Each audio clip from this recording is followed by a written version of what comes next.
آگے بڑھیں، آپ کو بتائیں شام کے شہر حلب میں فوج اور شامی ڈیموکریٹک فورسز کے درمیان جھڑپیں، صورتحال کشیدہ ہونے پر اشفیہ، شیخ مقصود، بنی زید، السریان، الحلوق اور المیدان سمیت متعدد علاقوں میں کرفیو نافذ کر دیا گیا ہے۔ نقل و حرکت پر بھی مکمل پابندی لگا دی گئی۔ شامی وزارت داخلہ کے مطابق ایس ٹی ایف سے وابستہ گروہوں کے انخلا کے بعد حکومتی فورسز نے اشرفیہ میں تعیناتی شروع کر دی ہے۔ جھڑپوں کے باعث اشرفیہ اور شیخ مقصود سے 1 لاکھ سے زائد افراد بے گھر ہو چکے ہیں، جبکہ 3 روزہ لڑائی میں 22 افراد جاں بحق اور 173 زخمی ہو چکے ہیں۔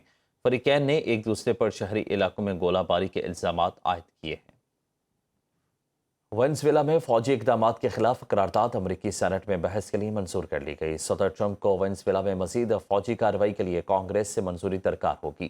قرارداد کے حق میں 52 اور مخالفت میں 47 ووٹ پڑے۔ ایک ریپبلک سینٹر نے ووٹنگ میں حصہ نہیں لیا۔ ٹرمپ کی سینٹ میں قرارداد کے حق میں ووٹ دینے والے ریپبلکن اراکین پر تنقید۔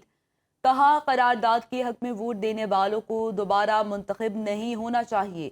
یہ اقدام امریکی دفاع اور قومی سلامتی کو کمزور کرتا ہے اور صدر کے بطور کمانڈر ان چیف اختیارات میں مداخلت ہے۔ ٹرمپ نے وار پاورز ایکٹ کو بھی غیر آئینی قرار دے دیا۔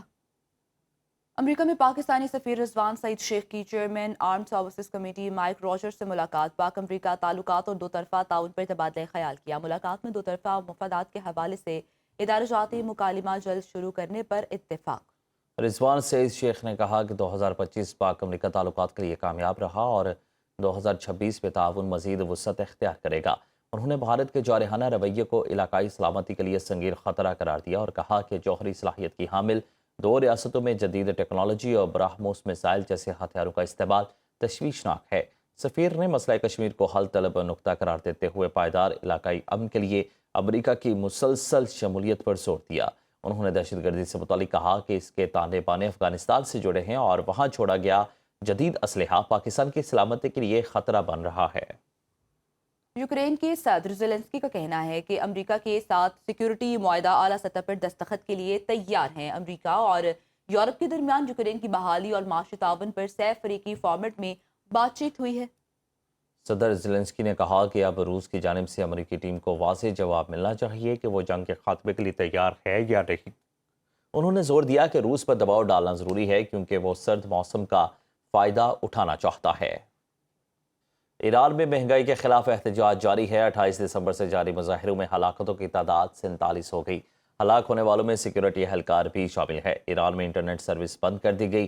ایرانی میڈیا کے مطابق احتجاج کے دوران ہتھیاروں سے لیس شرپسندوں کی پولیس پر فائرنگ اور پتھراؤ، گورنر کے دفتر اور کئی سرکاری عمارتوں کو نقصان پہنچا۔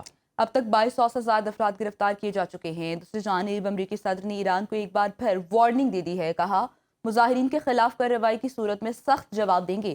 ڈونلڈ ٹرمپ نے امریکی میڈیا کو انٹرویو کے دوران خبردار کیا کہ مظاہرین کو نشانہ بنایا تو ایران کو بھرپور جواب دیں گے۔ ٹرمپ کا کہنا تھا ایران کو واضح طور پر بتا دیا لوگوں کو قتل کرنا شروع کیا تو وہ خاموش نہیں بیٹھیں گے۔